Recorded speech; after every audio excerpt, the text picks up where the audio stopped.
கர்த்தருடைய பரிசுத்த நாமத்துக்கு மகிமை உண்டாவதாக.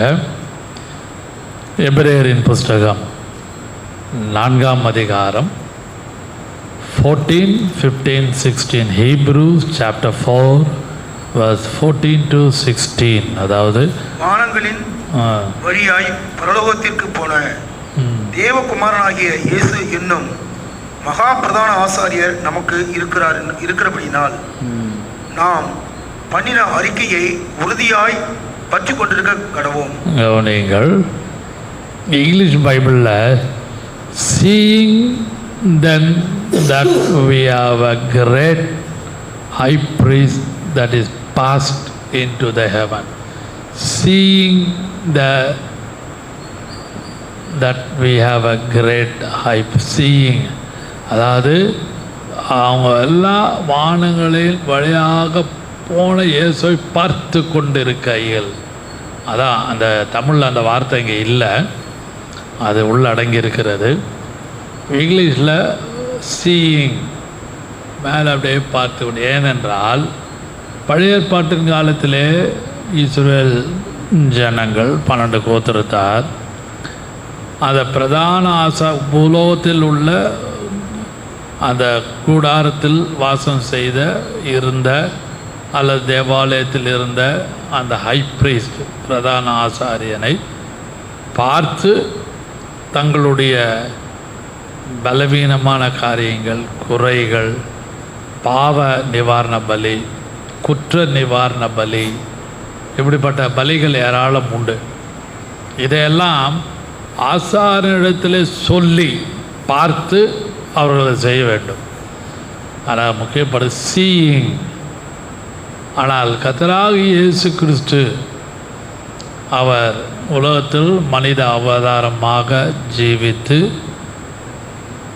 அவர் நன்மை செய்து பின்பு அவர் அடிக்கப்பட்டு பாடுபட்டு அடக்கம் பண்ணப்பட்டு உயிரோடு எழுந்து அவர் இன்றைக்கும் உங்களுக்காக எனக்காக பரலோகத்திலே அவர் பிரதான ஆசாரியனாக காணப்படுகிறார். ஹல்லேலூயா.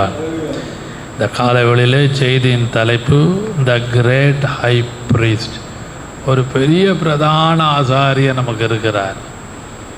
அன்பான கர்த்தருடைய பிள்ளைகளே, பூலோகத்திலே எழுத்தின் பிரகாரமாக காணப்பட்டது. கிருபையின் காலத்திலே ஆவிக்குரிய ஜீவியத்திலே நானும் நீங்களும் ரட்சிக்கப்பட்ட பின்பு, அபிஷேகம் பண்ணப்பட்ட பின்பு, ஞானஸ்நானம் எடுத்த பின்பு பரிசுத்தமாய் இருக்க வேண்டும் என்ற சிந்தையோடு ஆசையோடு இருக்கிற காலகட்டத்தில், இப்பொழுது ப்ரெசன்ட் டென்ஸ் இருக்கிற இந்த காலகட்டத்திலே பேசுகிற நானும் நீங்களும் நாம் அடிக்கடியாக பலவீனம் அல்ல, பலவீனங்களிலே வீக்னஸ் அல்ல பேசுகிற நானும் சிக்கிக்கொள்ளுகிறேன், நீங்களும் சிக்கிக்கொள்ளுகிறீர். யாரும் இல்லைன்னு சொல்ல முடியாது. இதை பார்த்து கேட்டுக்கொண்டு யாரானாலும் திடீர்னு நம்ம கோவப்படுறோம், பதஷ்டப்படுறோம், தாங்க முடியல, ரொம்ப வெறுப்பாக இருக்குது, ஒரு மாதிரி இரிட்டேஷனாக இருக்குது, எரிச்சலாக இருக்குது, என்ன பண்ணுறதுன்னு தெரியலையே. இதுவும் இப்படி நான் ரட்சிக்கப்பட்டு நான் இப்படியோ ஜோம் பண்ணிகிட்டே இருந்தால் எல்லாம் நல்லாயிடும், நல்ல வேதம் படித்தா உபாசம் எடுத்தால் நல்லாயிடும், இப்படிலாம் கனவு கண்டேனே என்று யோசிப்போம். ஆனாலும் நமக்காக, உங்களுக்காக, எனக்காக பாடுபட்டு எல்லா பலவீனங்களிலும் ஜெயம் எடுத்த ஒரு பிரதான ஆசாரியன் இன்றைக்கும் பரலோகத்தில் இருக்கிறார். அதை நீங்களும் நானும் அவரை பார்க்க கர்த்தரிடத்திலே கிருபை கேட்க வேண்டும். அதனால்தான் சீயிங், அந்த வார்த்தை இங்கிலீஷில் சீயிங்னு இருக்கும், இங்கிலீஷ் பைபிள் இருந்தால் அதை பாருங்கள். அதுபோல் பிரதான ஆசாரியன்ட்ட நேரடியாக பார்த்து குற்ற நிவாரண பலி, பாவ பலி, போஜன பலி, சமாதான பலி இதெல்லாம் செலுத்துவாங்க யூதர்கள் பழைய ஏற்பாட்டின் காலத்தில். ஆனால் கிருபையின் காலத்திலே நானும் நீங்களும் செய்கிற மீறுதல்கள், கிரமத்துக்கு மிஞ்சின காரியம் அல்லது மாறான அக்கிரமங்கள், இதையெல்லாம் நாம் யோசிக்கும் பொழுது நமக்கு ஒரு ஹை ப்ரீஸ்ட், ஒரு பிரதான ஆசாரியன் இருக்கிறார். ஓ, நீ ஜெபிக்கிற, நீ பைபிள் எடுத்துன்னு போகிற, நல்ல வெள்ளை ட்ரெஸ் மாட்டிக்கிட்டு போகிற, நீனா கோவப்படுற, அப்படி ஏசு சொன்னாரா அப்படின்னு நம்மளை உங்களையும் என்னையும் சர்க்காஸ்டிக்காக சாட்டி பேசுகிறவர்கள் குடும்பத்திலும், புருஷன் வீட்டாரானாலும் மனைவி வீட்டாரானாலும் ஊழியக்காரனுடைய வீடானாலும் எல்லார் வீட்டிலும் இந்த ஒரு பாதை உண்டு. நான் இந்த வேதத்தை சற்று, இந்த பகுதியை சற்று ஆழ்ந்து தியானித்து கொண்டு இருந்த பொழுது, மார்க்கு சுவிசேஷம் ஒவ்வொரு இடத்துல 4 சுவிசேஷத்தில் வித்தியாசமாக இருக்குது. சுட்டி காண்பிக்கிறேன்.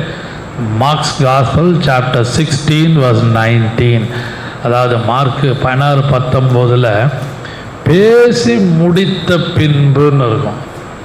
இயேசு அவர்களுக்கு சில காரியங்களையும் சொல்லி கொடுக்குறார். பேசி முடித்த பின்பு, முடிந்தால் வாசிக்கலாம். இவ்விதமாய் கர்த்தர் அவர்களுடனே பேசின பின்பு போதும். லூக்கா 24ஆம் அதிகாரம் 51ஆம் வசனம்.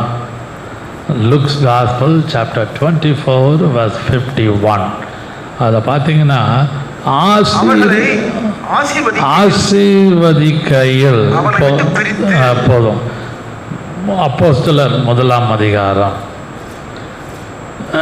9ஆம் வசனம். நீங்கள் அப்போஸ்தலர் 1ஆம் அதிகாரம் 9ஆம் அவர் சொன்ன பின்பு அவர்கள் பார்த்து கொண்டிருக்கையில் போதும். அவர்கள் பார்த்து கொண்டிருக்கையில், சீயிங், அதான் முக்கியம். அவர்கள் பார்த்து, while they watched, King James வெர்ஷன்ல பார்த்து while they watched, அவர்கள் பார்த்து கொண்டிருக்கையில். நம்ம சொல்லுவோம், என் கண்ணு முன்னாடியே நடந்ததுங்க, நான் கண்ணால் பார்த்தேன். இந்த நம்மலாம் கார் ஓட்டுறோம், 2 வீலர் ஓட்டுறோம். நானும் 2 வீலர் கார்லாம் இப்போ கொஞ்சம் முடியல. காரு 2 வீலர்லாம் ஓட்டும் போது பார்த்து வரமாட்டியா, உனக்கு கண் இல்லையான்னுவாங்க டிரைவரை பார்த்து. நல்லா யோசித்து பாருங்கள். அதுபோல் பார்த்து கொண்டு இருக்கையில் இயேசுவானவர் மேலே அவர் எடுத்துக்கொள்ளப்பட்டார். அதனால்தான் அந்த இடத்துல, அந்த வசனத்தில், அந்த வாசிக்க தொடர்ந்து வாசிக்கலாம். அடுத்த வசனம். அவர் சொன்ன பின்பு அவர்கள் பார்த்து கொண்டிருக்கையில் உயிரை எடுத்துக்கொள்ளப்பட்டார். அவர்கள் கண்களுக்கு மறைவாக ஒரு மேகம் அவரை எடுத்துக்கொண்டது. கலிலேயா மனுஷரேன்னு இருக்கும் ஒரு வசனாங்க. நீங்கள் ஏன் வானத்தை அண்ணாந்து பார்க்கிறீர்கள்? அடுத்த முடிந்தால் வாசிங்களாங்க, அந்த இடத்துல வரும். இயேசுவான 11ஆம் வசனம். கலிலேயா மனுஷரே, நீங்கள் ஏன் வானத்தை அண்ணாந்து ஏன் வானத்தை அண்ணாந்து பார்க்கிறீர்கள்? உங்களிடத்தில் நின்று வானத்துக்கு எடுத்துக்கொள்ளப்பட்ட தட் ஜீசஸ், இந்த இயேசுவானவர் எப்படி உங்கள் கண்களுக்கு முன்பாக வானத்துக்கு எப்படி எழுந்தருளி போனாரோ அப்படியே மறுபடியும் வருவார். ஹல்லேலூயா. இதெல்லாம் செகண்ட் கம்மிங்குரிய வசனங்கள். எத்தனையோ வசனங்கள் இருக்கிறது. These are all my introduction. முன்னுரையாக நான் உங்களோடு பேசுகிறேன். அவர்கள் இயேசு பேசி முடித்த பின்பு பார்த்து கொண்டிருக்கையில், ஆசீர்வதிக்கையில், அவர் சொல்லி முடித்த உடனே அவர் வானங்களின் வழியாக பரத்துக்கு போனார். ஹல்லேலூயா. அவர் போய் பிதாவினுடைய வலது பார்சத்தில் உட்கார்ந்தார். சும்மா நம்ம போய் டயர்டாக இருக்குன்னு போய் உட்காருவோம் தெரியுமா? வீட்டிலலாம் வேலை, சமையல் வேலையோ, வீட்டில் நம்ம ஏதோ ஒரு வேலை செஞ்சுட்டு இருந்தால் ஒரு 5 நிமிஷம் உட்காந்துட்டு வரேன் அப்படின்னு சொல்லுவாங்க. வீட்டில் இருக்கிற லேடிஸோ ஆண்களோ பெண்களோ பொதுவாக ரொம்ப டயர்டாக ஒரு 5 நிமிஷம் உட்காந்துட்டு வலது பாரிசில் போய் உட்கார்ந்தார். he finished his job. தன்னுடைய ஆவிக்குரிய வேலையை உலகத்திலே முடித்து விட்டு, பிதாவின் வேலையை முடித்துட்டு he rested. அவர் போய் உட்கார்ந்தார். ஆனாலும் வானங்களின் வழியாக போன பிரதான ஆசாரியர் நமக்கு உண்டு. அந்த வசனத்தை 14 போதும். அதே மறுபடியும் எபிரேயர் 4ஆம் அதிகாரம் 14 வாசிக்கும் பொழுது வாசியுங்கள். வானங்களின் வழியாய் பரலோகத்திற்கு போன தேவகுமாரனாகிய இயேசு என்னும் தேவகுமாரனாகிய இயேசு என்னும் மகா பிரதான ஆசாரியர், மகா கிரேட் ஹை பிரீஸ்ட், இங்கிலீஷில் கிரேட் ஹை பிரீஸ்ட் இருக்கும். பிரதான ஆசாரியர் நமக்கு உண்டு. But he is a great high priest. What is the reason? ஒரே பலியானார், ஒரே தரம் பலியானார். ஒன்றுக்கும் போய் பலி செலுத்தணும். தப்பு பண்ணிட்டேன், இந்த தப்பு பண்ணிட்டேன், அந்த தப்பு பண்ணிட்டேன், போய் போய் போய் போய் போய் இந்த ரிச்சுவல், இங்கிலீஷில் சொன்னால் ரிச்சுவல், சடங்காச்சாரம் யூதர்களுக்குள்ளே காணப்பட்டது. அதை தான் இன்றைக்கு பிசாசு எடுத்துக்கொண்டு உலகம் முழுவதும் அதை பரப்பி கொண்டிருக்கிறான். நான் அந்த உபதேசத்துக்குள்ளே ஆழமாக போகவில்லை.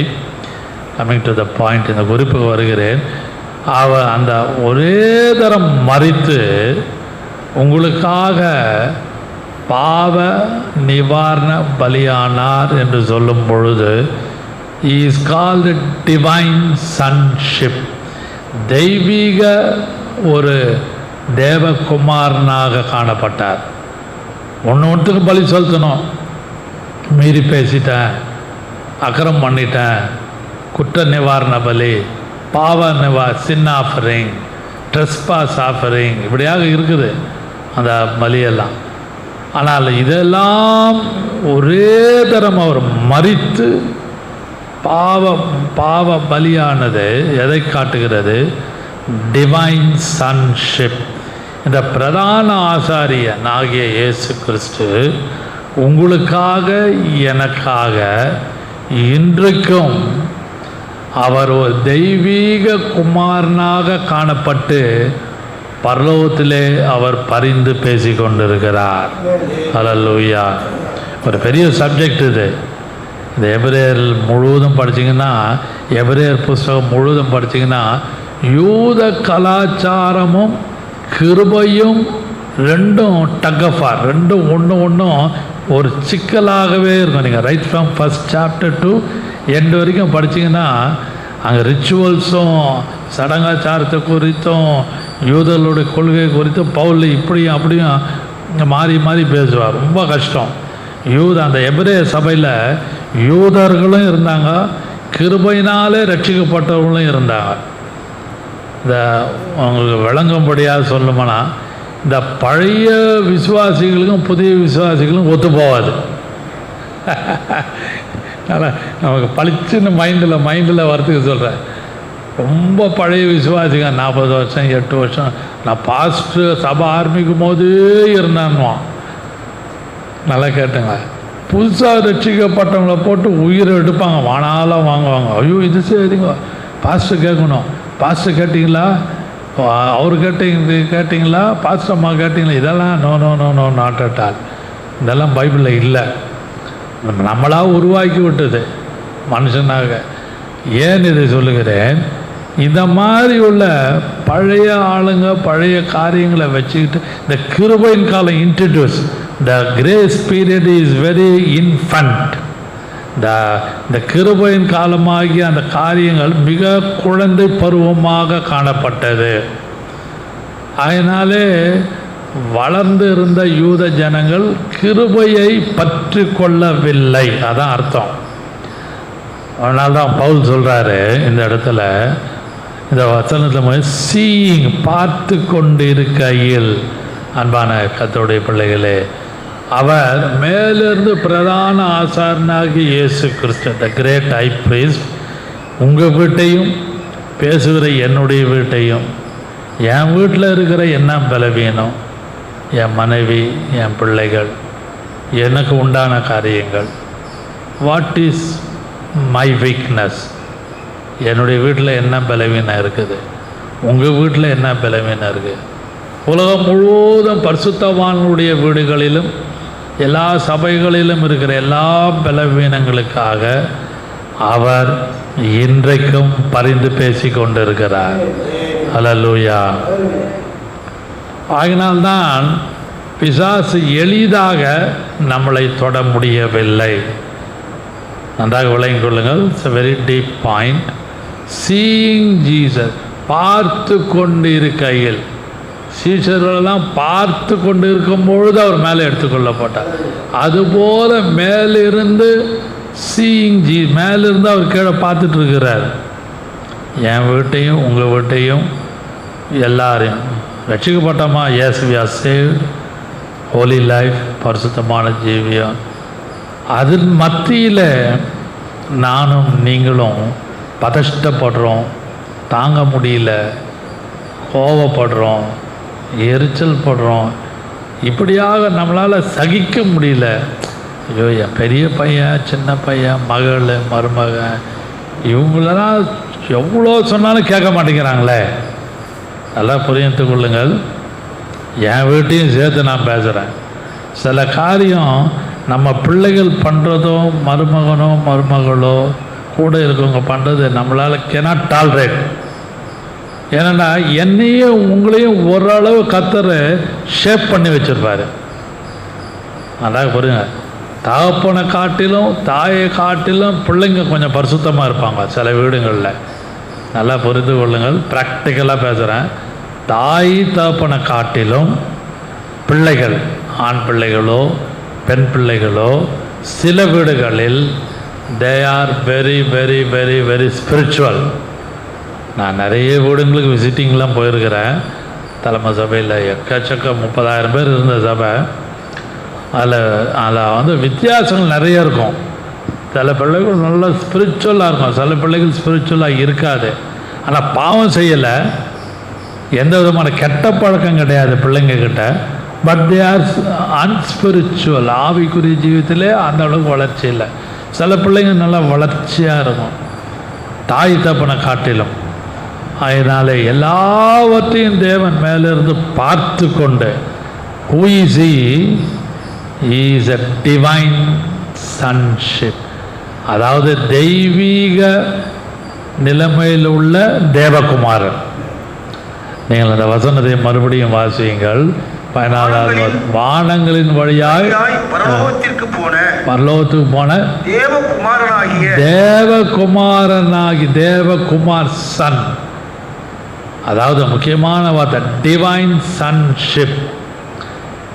அவர் பாவம் செய்யாதவர், பாவம் இல்லாதவர். அவர் ஒரு டிவைன் சன்ஷிப், தெய்வீக தேவகுமாரன். அவர் உங்களுக்காக எனக்காக அவர் இன்றைக்கும் பரலோகத்திலிருந்து அவர் பரிந்து பேசி கொண்டிருக்கிறார். எபிரேயர் 1 அதிகாரம் 3வது வசனம் வாசியங்கள் ஆதாரமாக இந்த முதல் குறிப்புக்கு டிவைன் சன்ஷிப்புக்கு இவர் அவருடைய மகிமையின் பிரகாசமும். கவனிங்களா, அதான் டிவைன் சன்ஷிப் சொல்லும் போது மகிமையின் பிரகாசமும் அவருடைய நன்மையின் சொரூபமாயிருந்து தன்மையின் சொரூபமாயிருந்து வல்லமையுள்ள வசனத்தினாலே தாங்குகிறவராய் நம்மாலே தாமே நம்முடைய பாவங்களை நீக்கும் சுத்திகரிப்பை உண்டு பண்ணி. சுத்திகரிப்பு அந்த வசனத்தை நல்லா வாசிச்சின்னா அந்த டிவைன் சன்ஷிப்னு சொல்றதுக்கு தான் காரணம். வாசிங்கள் மறுபடியும். இவர் அவருடைய மகிமையின் பிரகாசமும் அவருடைய தன்மையின் சொரூபமாய் இருந்து சர்வத்தையும் தம்முடைய வல்லமையுள்ள வசனத்தினாலே தாங்குகிறவராய் தம்மாலே தாமே நம்முடைய பாவங்களை நீக்கும் சுத்திகரிப்பை உண்டு பண்ணி உன்னதத்தில் உள்ள மகத்துவமானவருடைய வலது பாரிசத்திலே உட்கார்ந்தார். கவனிங்கள், எப்படி அது ஏன் டிவைன் சன்ஷிப்னு சொல்ற காரணம் என்ன, நோக்கம் என்ன? தம்மின் சொரூபமாய், தன்மையின் சொரூபமாய் என்று சர்வத்தையும் தம்முடைய வல்லமையுள்ள வசனத்தினாலே. நல்லா கவனிங்க, through the word of God. அந்த வசனம் ரொம்ப முக்கியம், அந்த வார்த்தை ரொம்ப முக்கியம். அந்த இடத்துல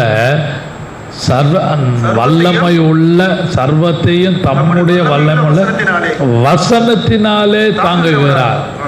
உங்களையும் என்னையும் நமக்கு என்ன தான் ஆவிக்குரிய வெளிச்சம், திடீர்னு இருளாக இருக்குது, வெளிச்சமாக இருக்குது, பயமாக இருக்குது, நம்ம ஜெபிச்சு பலன் கிடைக்கல, ஏதோ நம்ம யோசிக்கிறோம்.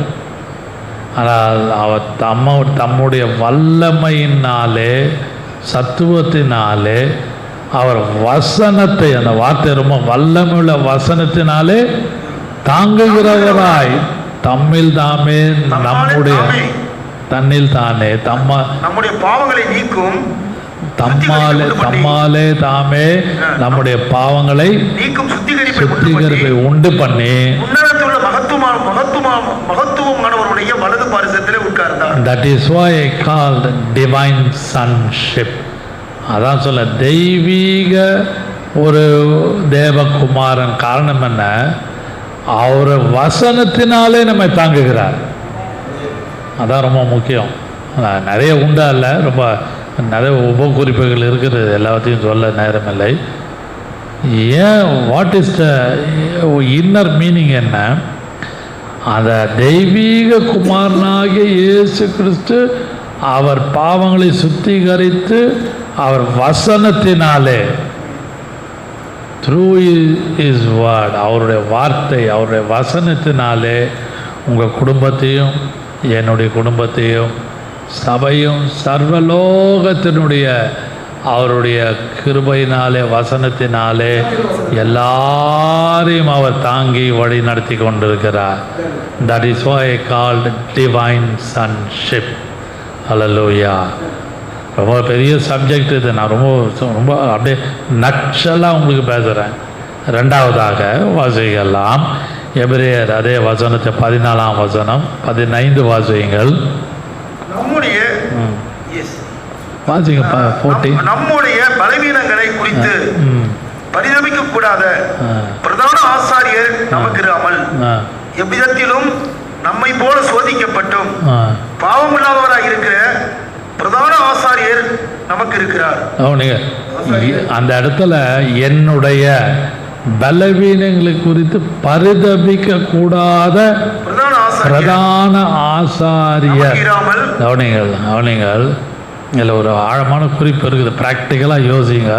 நல்லா ஓல்ட் டெஸ்டமெண்ட்டால் நல்லா படிச்சிங்கன்னா தெரியும். இப்போ ஒரு அந்த 12 கோத்திரத்துலேருந்து ஏதோ ஒரு கோத்திரத்துலேருந்து ஒருத்தனோ ஒரு பெண்ணோ இல்லை ஒரு வாலிபனோ அல்லது வயதானவங்களோ அடிக்கடியாக பலி செலுத்த போவாங்க, அடிக்கடியாக. அப்போது அந்த இடத்துல பலவீனங்களை குறித்து பரிதபிக்க கூடாத. ஏன்பா நேற்று தான் இந்த மாதிரி ஒரு பலி செலுத்தினேன், திருப்பியும் இதே தப்பை பண்ணிட்டு திருப்பியும் பலி செலுத்த வந்துட்டியா? அது ஆடாக இருக்கலாம், மாடாக இருக்கலாம், கோழியாக இருக்கலாம், எது வேணால் வச்சுங்க. நான் சும்மா ஒரு உதாரணத்துக்கு இந்த வார்த்தையை பேசுகிறேன். அந்த இயற்கையாக உள்ள அந்த பிரதான ஆசாரியன் ஆசிரிப்பு கூடத்தில் யோசிப்பானா யோசிக்க மாட்டானா? நல்லா யோசிப்பார். அடிக்கடியாக போய் நான் இந்த தப்பு பண்ணிட்டேன், இந்த பலி செலுத்துகிறேன், இந்த தப்பு பண்ணிட்டேன், இந்த பலி செலுத்துகிறேன், மாறி மாறி அவன் பலி செலுத்தும் போது அந்த இடத்துல ஒரு வார்த்தை எழுதியிருக்குது. ஆவியான பிரதான ஆசாரியர் பரிதபிக்க கூடாத என்னுடைய பலவீனம், பேசுகிற என்னுடைய பலவீனம், வீக்னஸ். எனக்கு ஒரு வீக்னஸ். என்னோட கூட இருந்தீங்கன்னா, கவனிங்கள், என்னோட கூட காலையிலேருந்து சாயங்காலம் வரைக்கும் என்னுடைய ஊழியத்திலே நீங்கள் இருந்தீங்கன்னா என் வீக்னஸ் உங்களுக்கு தெரியும். என்னடா இந்த பாஸ்டர் எல்லாத்துக்கும் எரிஞ்சு விழுகிறாரு, நம்ம சொல்கிறதே கேட்க மாட்டேங்கிறாரு, இவரெலாம் எப்படி சபை நடத்துகிறாரு, இவரெலாம் எப்படி பாட்டு பாடுறாரு, எப்படி யோசிப்பாங்க ஊழியக்காரர்களுக்கு ஒருத்தர். நான் பொதுவாக ஹோல்சமாக பேசுகிறேன். ஏன் விசுவாசிகள் ஒரு லீடர் மேலே திடீர்னு ஒரு மாதிரி கோவப்படுறாங்க, தாங்க முடியலன்னா, விசுவாசி வீட்லேயும் அந்த பிரச்சனை இருக்குது, ஊழியக்காரன் வீட்லேயும் பிரச்சனை இருக்குது. பலவீனம் உங்கள்கிட்டையும் இருக்குது, பேசுகிற என்கிட்டையும் இருக்குது. இப்படிப்பட்ட பலவீனங்களை குறித்து பிரதான ஆசாரனாகிய உலகத்தில் உள்ள பிரதான ஆசாரியன் அவன் வேதனை போடுவான். என்னடா இந்த சகோதரன் அடிக்கடியாக இந்த கோத்திரத்துலேருந்து, யூதா கோத்திரத்துலேருந்து ஒருத்த வரான், தான் கோத்திரத்துலேருந்து ஒருத்தன் வரான், 12 கோத்திரத்துலேருந்து இப்படியே வந்து இதுக்கே காலையிலேருந்து சாயங்காலம் வரைக்கும் பலி செலுத்தியே என் நேரம் போத யோசிச்சிருப்பாங்க. ஆனால் உங்களை குறித்து இந்த புதிய ஏற்பாட்டில் இயேசு உங்களுக்காக எனக்காக அடிபட்டு மேலே போன த கிரேட் ஹை பிரீஸ்ட், மகா பிரதான ஆசாரனாக இயேசு கிறிஸ்து உங்களுக்கு இருக்கிற பலவீனங்களையோ என்னுடைய பலவீனங்களையோ குறித்து பரிதபிக்கப்படாமல், உங்களை குறித்து என்னை குறித்து முகம் கோணாமல், நல்லா வழங்கி கொள்ளும்படி பேசுகிறேன். சிலர் வந்து இவன் இப்படி தான், என் புருஷன் இப்படி தான், என் மனைவி இப்படி தான், எல்லாத்துக்கும் சும்மா தொட்டா சினிங்கி, டச் மீ நாட். இங்கிலீஷில் என்னது, இங்கிலீஷில் டச் மீ நாட், தொட்டா சினிங்கி, எல்லாத்துக்கும் பிரச்சனையாக இருக்குது. என் புருஷன்கிட்ட எதையும் சொல்லி மேற்கொள்ள முடியலையே, புரியவும் மாட்டேங்குது, விளங்கவும் மாட்டேங்குது. இப்படியாக சில காரியங்கள் என் வீட்லேயும் உங்கள் வீட்லேயும் இதை பார்த்து கேட்டுக்கொண்டு இருக்க எல்லாரும் வீட்லேயும் இருக்கு. ஆனால்தான் இப்படிப்பட்ட சூழ்நிலையில் இருக்கிற இந்த கிருபையின் காலத்தில் பிரதான மகா பிரதான த கிரேட் ஹை பிரீஸ்ட் உங்களை குறித்தும் பேசுகிற என்னை குறித்தும் பரிதாபப்படாமல், அதாவது முகம் கோணாமல், முகம் சுளிக்காமல், அதான் அந்த வார்த்தை முக்கியமாக நமக்கு அப்படி அவர் இல்லாமல் எல்லா விதத்திலும் 360 டிகிரி எல்லா விதத்திலும் அவர் என்ன பண்ணுறாரு, நம்மை போல சோதிக்கப்பட்டும் பாவம் இல்லாதவராக இருக்கிற, கவனிங்கள், பெரிய எல்லா விதத்திலும் ஓவர் கம் ஜெயமெடுத்தார். அந்த கிருபையை கர்த்தர் உங்களுக்கு எனக்கு கொடுக்குறார். ஹல்லேலூயா. அதாக ஒரு ஆழமான குறிப்பு. அவர் எல்லா விதம் உங்களை குறித்து என்னை குறித்து முகம் கோணாமல், ஐயோ வேறு வழியில் அடிக்கடியாக இந்த தப்பு பண்ணுறானே இந்த ஊழியக்காரன், இந்த விசுவாசி, இந்த கர்த்தருடைய பிள்ளை, இந்த குடும்பம் அடிக்கடி ஸ்லிப் வழி விலகி போகிறாங்களே என்று பரிதாபப்படாமல், முகம் கோணாமல், முறுமுறுக்காமல், அவர் உங்களுக்காக எனக்காக பரலோகத்தின் தேவனாகிய பிதாவின் இடத்துல ஈவன் நவ், இந்த வேளையிலும் உலகம் முழுவதும் இருக்கிற சகல சபைகளுக்கும் பரிசுத்தவான்களுக்கும் நீதிமான்களுக்கும் அவர் பரிந்து பேசி கொண்டிருக்கிறார். அதான் அதுக்கு என்ன காரணம், டிவைன் இன்கார்னேஷன். தெய்வீக இன்கார்னேஷன்னா விண்ணுலகத்திலிருந்து மண்ணுலகத்திற்கு வந்த, அதான் டிவைன், தெய்வீக ஒரு பிறப்பவர். அதை நம்மை போல